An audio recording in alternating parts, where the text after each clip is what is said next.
and y'all think you're the heroes of this little adventure, but you're not. Welcome to Pandora, kiddos.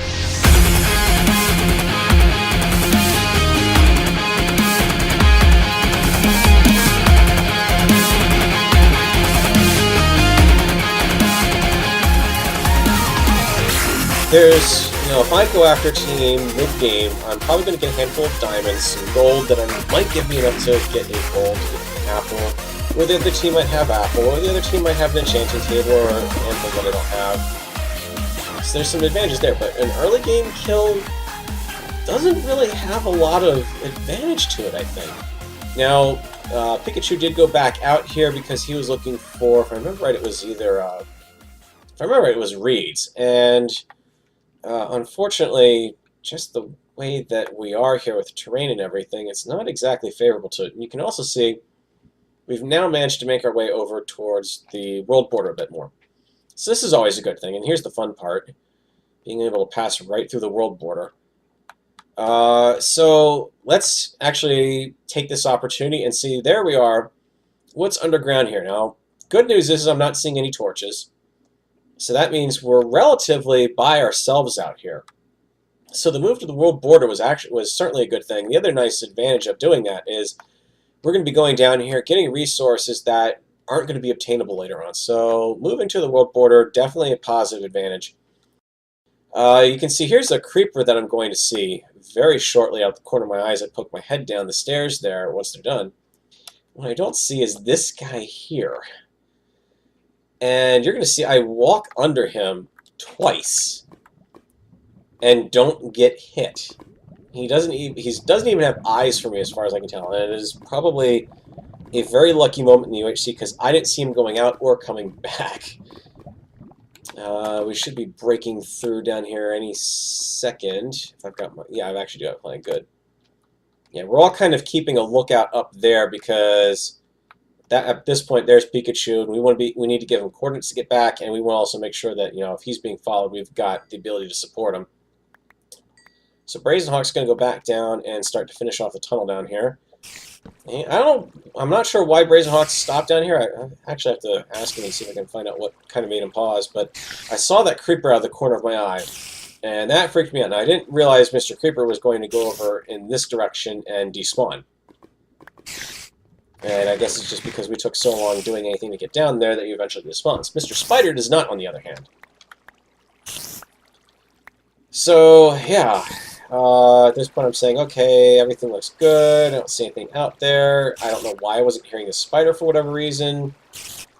Come down when I've got some more support behind me. Don't go anywhere without your adventuring buddy, basically. Not much out here that we're going to get into.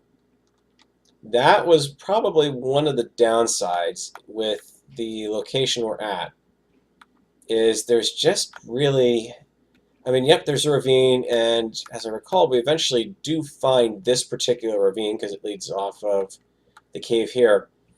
But of course, this is UHC, you've got to worry about stuff dropping on you. Things are everywhere around here. That sounded like that's just Minecraft-like glitchiness.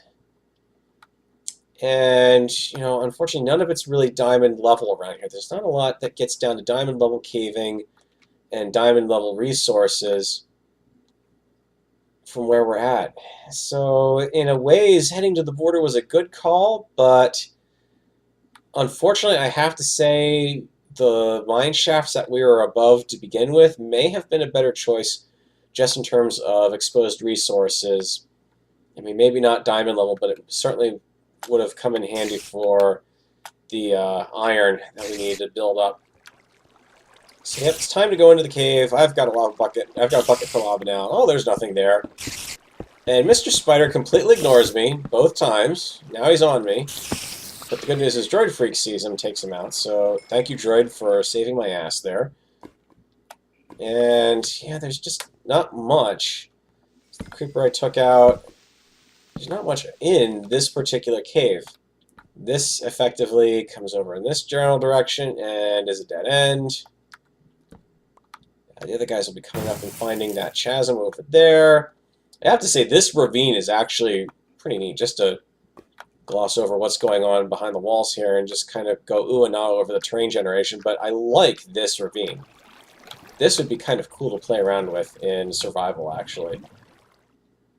Unfortunately, this is the nature of UHCs, is they're not very exciting all the time. So I'm grabbing up extra supplies for XP. Just whatever I can grab, go ahead and get it.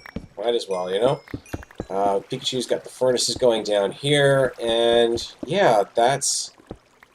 Unfortunately, it's a downside of the replay mod, starting recording when you join the server, is you don't get a chance to actually see the real timestamps, and the UHCs are so intense of a recording that I can't go into replay mod and actually trim them down any to make them fit into, just a replay of even just the like the first 40 minutes. I can't even do that. The process bogs down at about 30% and just gives up.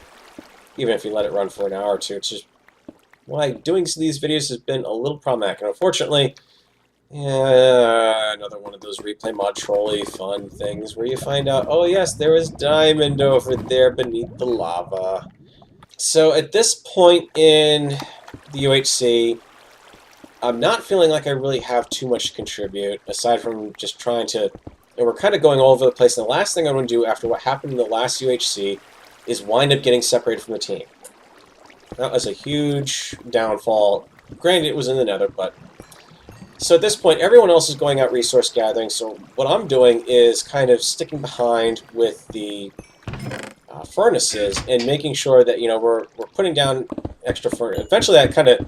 At some point in one of these episodes, it becomes the the joke of, oh, I'm the furnace master, and that's kind of what I actually did for most of this UHC, was really kind of babysit the iron production and kind of dole out the initial armor.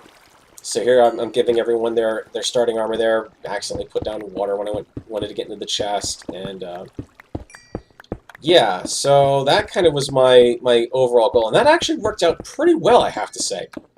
You may think that kind of giving up on going out mining was a bad thing, but the XP I was getting from smelting things was working out pretty good, and the rest of the team was able to focus on XP from coal and whatnot. So I think between us, yeah, I wound up a little short on XP once in a while, but overall I think it was definitely a good approach to doing this. So you kind of become the furnace master, you're the resource guy.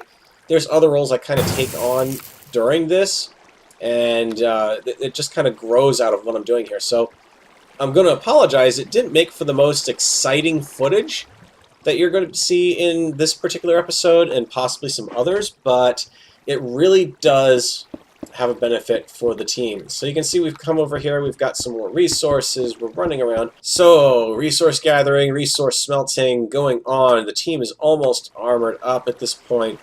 At the very least, we've got enough equipment that we're all feeling a little more confident now. The world border is still out here. There's not much we can really branch out and find here. I mean, at this point, we definitely would have to have resorted to large-scale branch mining to really find anything. Even over here where there's actual lava, and you're going to see Pikachu eventually break out into various places, there's just not much to really... Yeah, there's more trolley gold under there, but... and trolley diamonds, and all of it was hidden under lava.